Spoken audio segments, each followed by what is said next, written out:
Hello, welcome to the Jellyfish Journals. My name is Susie, and I am really excited to start planning my monthly spreads in my 2026 reading journal. I have just spent a little bit of time putting together my new theme for January. I'm very excited about this one. This is definitely different. If you follow my videos, you know I like to just try things that are a little unique or just a little different, not your typical themes. And this one is no different. This time I am doing light bulbs.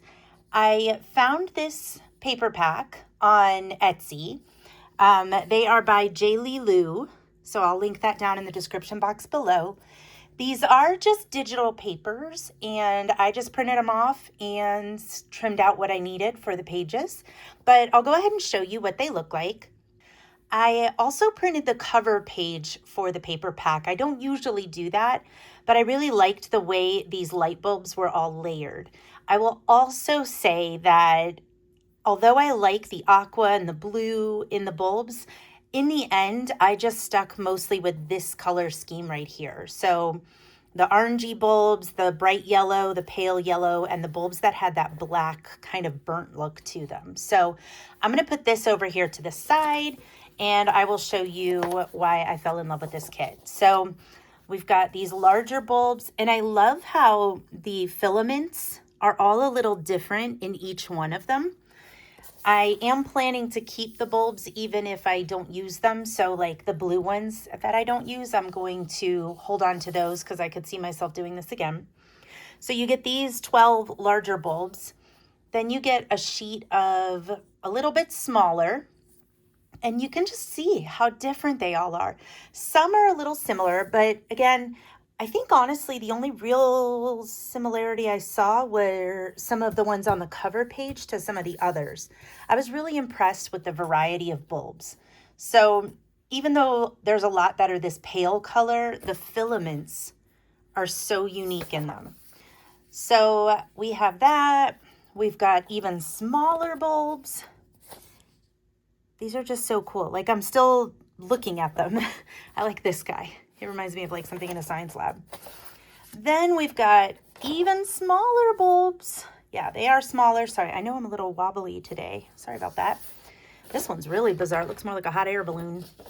And then we have these, which are a last kind of page of a bunch of different sizes. So I printed these up.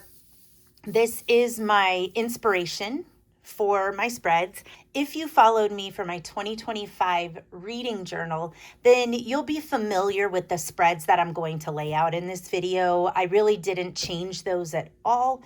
The style is going to change a little bit, but you'll see what I mean in a minute. Anyway, the point is, I realized afterward that all of my ephemera were just light bulbs. Nothing wrong with that, but you know I like to mix it up a little bit. So I did Google light bulb washi tape. I looked on Amazon and eventually, and stickers. The only thing I could find that I liked was this stamp set. So these just are, I don't know if rubber stamps is the right term, but they're the ones that you put on that like clear acetate block, acrylic block, acrylic. I think it's acrylic. Anyway, I loved that it had this string of bulbs. Sorry guys about all the dings. It's text coming in. I love these that were hanging. I liked this group of 3. These are not really my jam, but again, I mean, when the most of the sheet was fine, I think this was $5 on Amazon. I'll link it down below, but I have some ideas for this. So I'm going to stick that there. Anyway, so we got those. I am going to be using these. I found these at a thrift store, and I just thought these would be kind of a cool way to introduce each month. Last year, I hand wrote out each month and colored it in. I'm going to use these this year, so a little bit of a different spin. So of course I'll be using January for this. I did find one piece of scrapbook paper that I already owned. It's a really pretty bright yellow.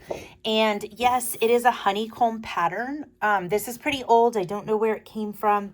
It does look like something better for a bee spread, but there was something about it that still felt light bulby to me. So I guess if you can imagine like these light bulbs with it, there's something about, I don't know, the radial look, I guess, made it look kind of like it was emitting. I don't know. And then I have three washi. Oh wait, one fell off the table. I found it. Okay. Sorry. So I have three washi tapes I'm going to use. I am pulling in a little bit of wooden washi. I find this to be such a great neutral when I need another color brought into a theme. And all of these bulbs, or most of them, have a brown like base that you would screw in. So the brown kind of ties into that. So we got that brown washi. I have this iridescent yellow washi, and this stuff drives me crazy, to be honest, because in person it's very yellow, but the light reflects the iridescence and it ends up giving this really orangey tone. But if you can tell, it goes really well with the tones in the bulbs. And so I thought it would be a fun way. That way it's kind of illuminating, but also, you know, depending on which way you're looking at it in the light, it might look like a bright yellow. It might look like a more orangey yellow. So I thought that could be good. And then I had this washi tape from I think it was the Wondrous Skies subscription box from our Journalive. And I know these are little suns, but I like the way they just kind of look like a little flash of light. And I think sometimes, yes, they are suns, but I think when you put them with a light bulb spread, to me anyway, they look less like little gold suns and more like little flashes of light. So those are the three washi tapes I'm going to be using. I'm also going to be using one color marker this time. Wish me luck. I'm going to be using lemon yellow. This is a Crayola Super Tips. I shouldn't say it's called lemon yellow. That's just what I call it because it's a bright yellow. Oh, I just remembered one more thing. Okay, I'm also going to try to get a little bit more into inking in this reading journal, where obviously I've got stamps that I'm using, which I lost those. Oh, I found them. Obviously, I'm using stamps in this journal, but I'm also going to be kind of using, I'm trying to find the good one. Oh, I found it. This thing here, and just kind of putting ink on it and using it on the page. So there will be some yellow, some brown, and I'm hoping that might help the bulbs look like they're glowing a little bit or kind of put off some of that vibe. I will also be using a black Tombow marker, but I'm not going to go look for that right now. It's somewhere nearby, but there will be black brought into these spreads. The last thing I want to show you, I debated doing this again. I did this in last year's journal, and I debated whether I was going to do it again, but I decided let's try. So the three dictionary terms that I'm going to be using in these journal spreads are emit, to utter a sound, to put currency into circulation, but here we go, to send something out into the air, especially gas, light, or heat. So I thought emit was really good. Then I had replace, because if you ever think of light bulbs, you think about replacing light bulbs. To fill the place of somebody or something with somebody or something else, to provide or find a better substitute for something. So not sure it fully fits, but the word replace to me certainly does. And then finally, torch. Now, I will say that these dictionary words do seem to be, I don't know if this is the right term, but like British, like from England. So this was a thought I had. Torch is a flashlight. In America, we call it a flashlight. In England, they call it a torch, which does have a bulb in it. So it says a portable device that emits an extremely hot flame, such as one used in welding or for stripping paint, a source of guidance or enlightenment. And so I thought that light bulbs kind of went with that idea of like enlightenment too. And obviously they're used in a torch or slash flashlight. So this is my plan for my reading journal for January. So stick around. Let's see what I create with it. So the first thing you might notice is that instead of having the name of the month written large across both pages, this year I'm opting to go with a large number for each month. So along with that scripted monthly sticker title that I showed at the beginning of the video, each month is going to feature the number of the month large on the left-hand side of the page, And really that's just to mix things up a little bit. Oh goodness, I have these hiccupy things, sorry. Fun fact, I used to get kicked out of class in high school for my hiccups. When they get bad, they're very obnoxious, and I have to just wait for them to go away. Luckily, these are not so bad right now. So what I did is I took that yellow distress ink and I inked all around the number 1. And I probably could have inked over it, but since I'm planning to color it in, I wasn't quite sure how well that would work. I'm still learning inks. I'm still learning how they work, how to manipulate them, and this journal is definitely going to also serve as a practice journal for that, because my thinking is that each month I would like to ink behind the number to provide some of that consistency. Here's one of my Space Jellyfish pages. If you haven't seen those setup pages or videos, you might want to go check those out. I am really, really still happy with those. Now, the first thing I thought as soon as I started coloring in this number was that this is looking more like a bee theme than a light bulb theme. So hang in there. I promise it does get brighter as I go. Haha. I wasn't sure of the quality of these stickers, to be honest. I put a lot of faith in them. Having gotten them at a thrift store, they seem to be working pretty well. But in order to get them straight, a lot of times these scripted or very finely cut stickers will get a little wonky. So I used 2 tweezers to kind of lay it down in as straight as a line as I was able to. One of the other things I'm going to do to keep this journal consistent is whatever paper I'm planning to put on the last page of all of the tabbed pages, I'm also going to put along the left-hand side of the monthly page.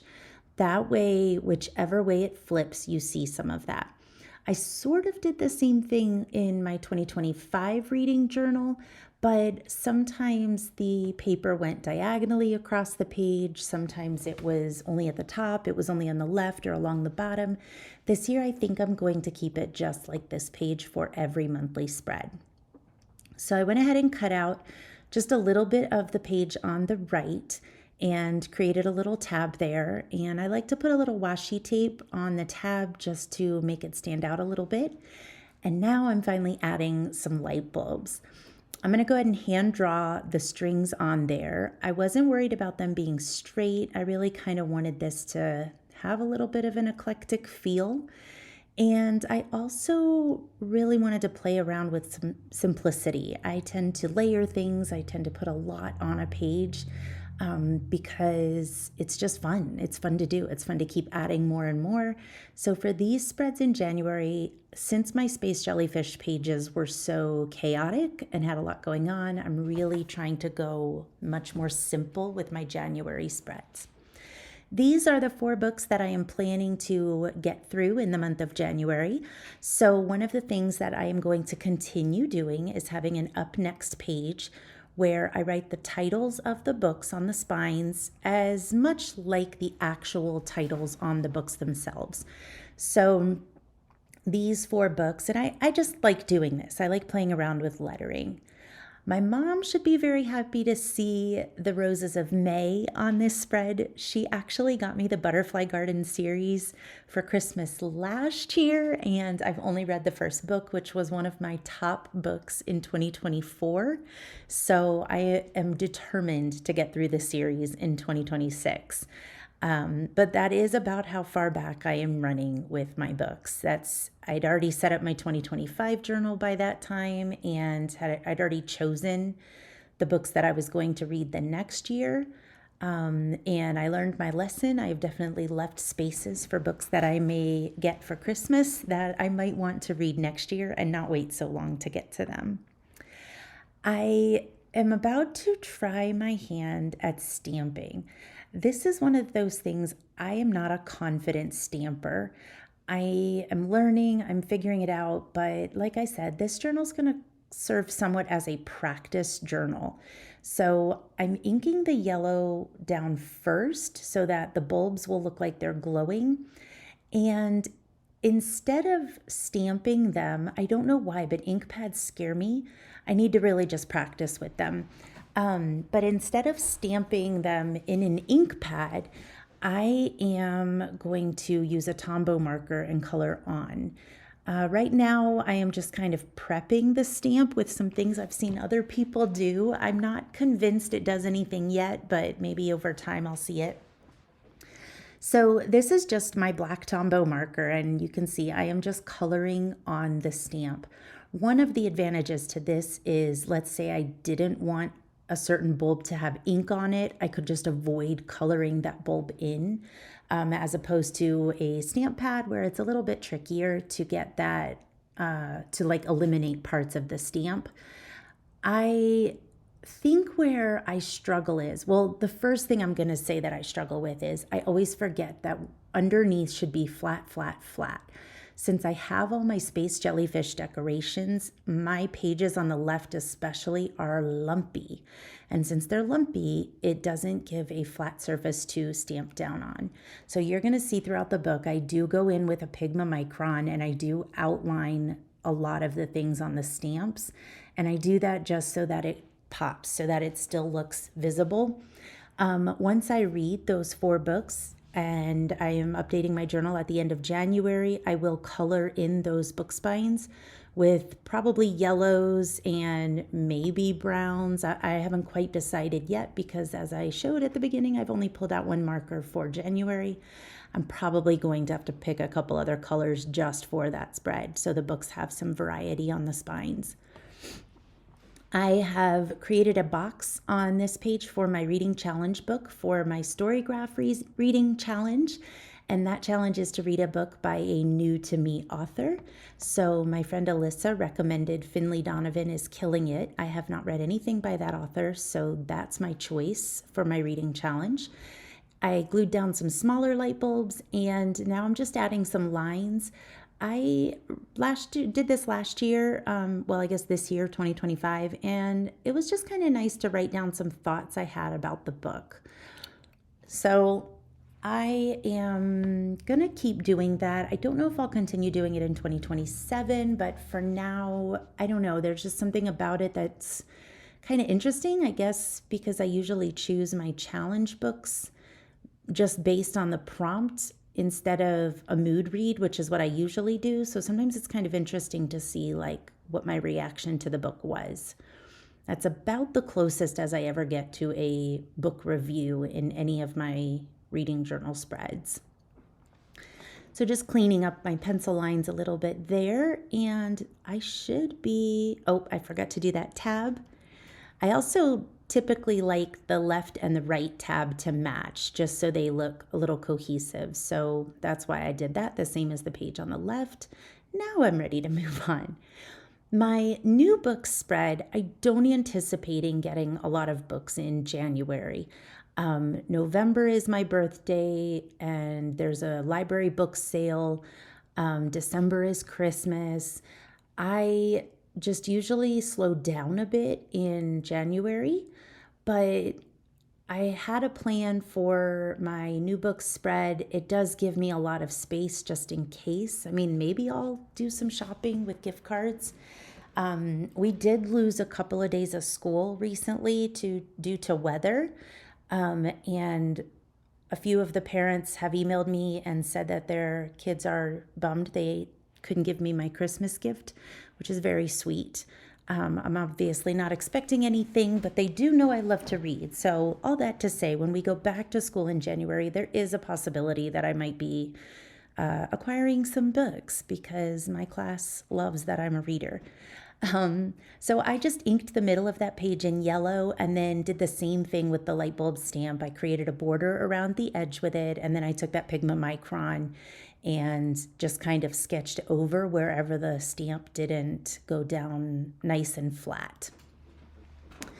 Now, oh boy, that is my hair in the way there. It is not a bug. It looked like a bug at first. So if you live anywhere in the South, and you have definitely seen a cockroach before, and that's what that reminded me of, were little cockroach antennae, the little boogers. That is one nice thing about Colorado. There are no cockroaches here in Colorado. Anyway, that was a lovely segue there. I knew I wanted to use this little sunshine washi. Again, to me, it reminds me of like the flash of a bulb. I'm thinking camera flash. I'm thinking that like feature on a flashlight where it blinks a little bit. I just thought it was kind of fun, and it's definitely the right shade of yellow. So just a few little accents there. And I didn't want all of my light bulbs to be dangling on every spread. Sometimes I think doing the same thing over and over is what makes a spread less interesting. So this time I thought it would be kind of nice. That is my ice maker. It would be kind of nice to have the light bulbs just kind of lined up along the bottom of the page.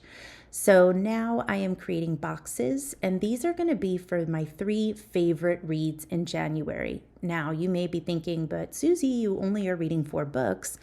This will include my audiobooks, any digital books that I read, and I just do it this way. I do have a book bracket in my Space Jellyfish pages, but sometimes I love more than 1 book in a month, and I really love having a place to honor those other books that were memorable or, I just felt stood out in some way or another.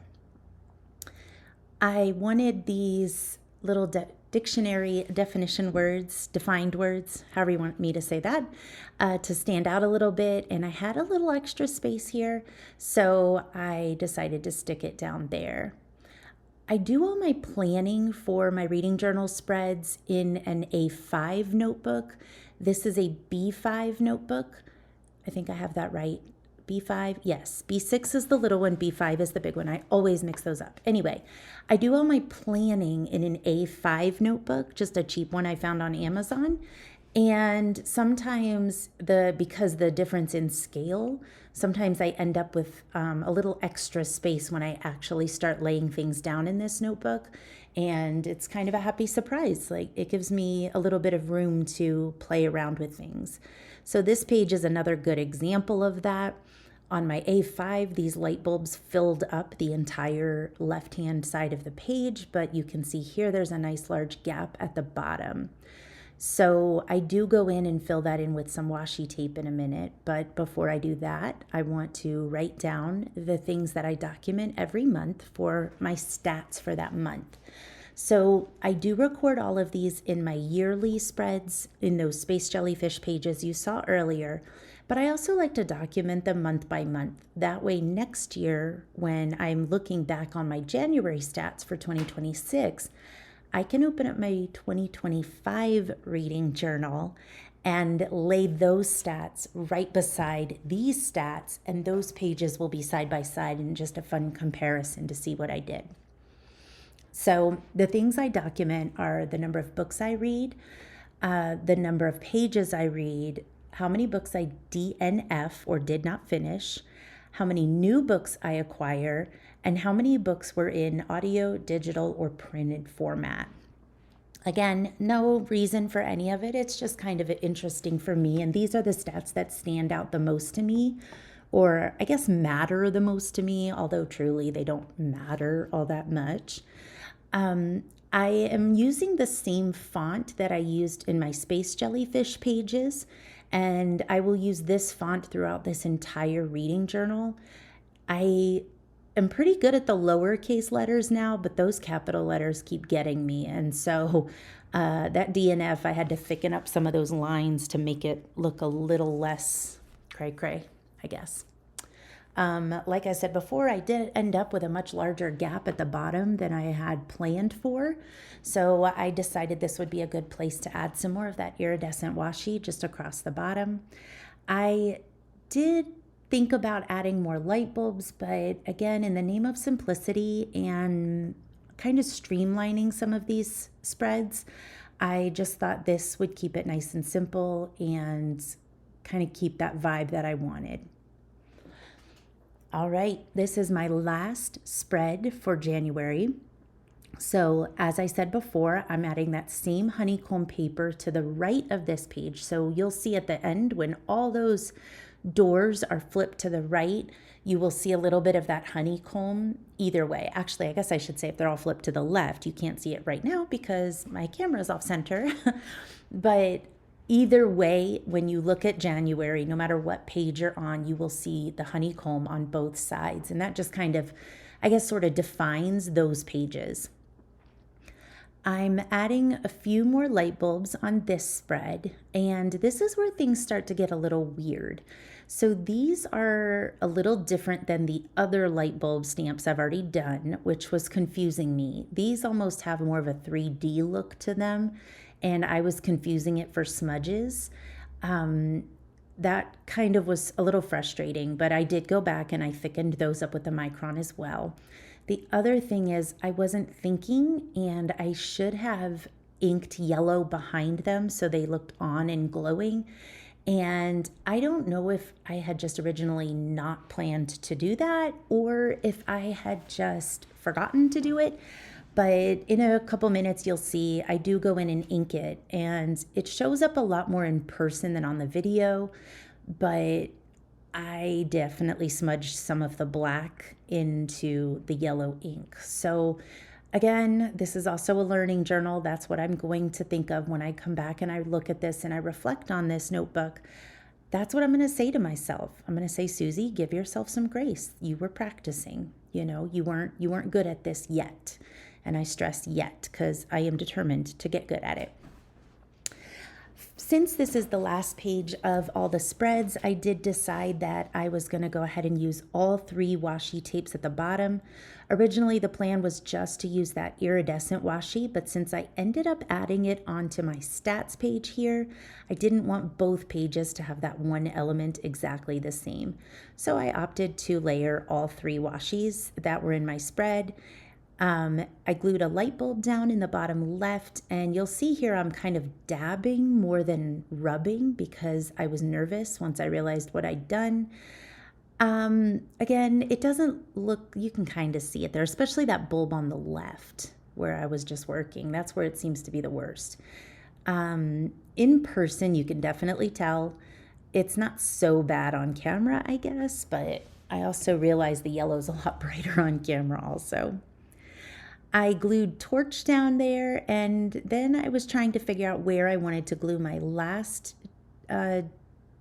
definition, and I decided there was just enough room on this title page to go ahead and put that down. I did like it a little better, more simplistic, but I also love the idea of having all 3 definitions in my journal. Here is the final flip through of my January 2026 reading journal spreads. I am going to be honest, I'm not entirely sure I love it, but I am learning and I am going to give myself some grace. Doing an unusual theme is tricky, and doing something a little out of the box means getting a little creative and taking some chances. So with that being said, this year I am going to do my monthly intros like this with the month of the year and the number of the month. And then I'll do my decor on this side with just a little bit, whatever here will match whatever's on this side. Then I've got my up next pages. There's like glitter everywhere, guys. I don't know what that's from. These are the 4 books that I plan to read in the month of January. A couple of them are off my 25 and 26 spread. I think a couple also cross over into my Jellyfish challenge, and then there is one for that also fits my STORYGRAPH Easy Reading Challenge. That STORYGRAPH Easy Reading Challenge, that's going to go here. So the prompt is to read a book by a new to me author. That will be Finley Donovan is Killing It. This was recommended by a good book friend. Then this will be my new books list. This is kind of bugging me, but I think once I come in and I write any new books I acquire in the month, that will disappear. I don't want to erase it because I've learned that erasing will take the ink off the page. Over here, these will be my top 3 reads for the month of January, and I'm going to do my best to remember to leave a space for star ratings. Then my stats page for the month. So just some light bulbs over here. The stats, I'll just write them down over here, and I'm still learning this font. It's tricky.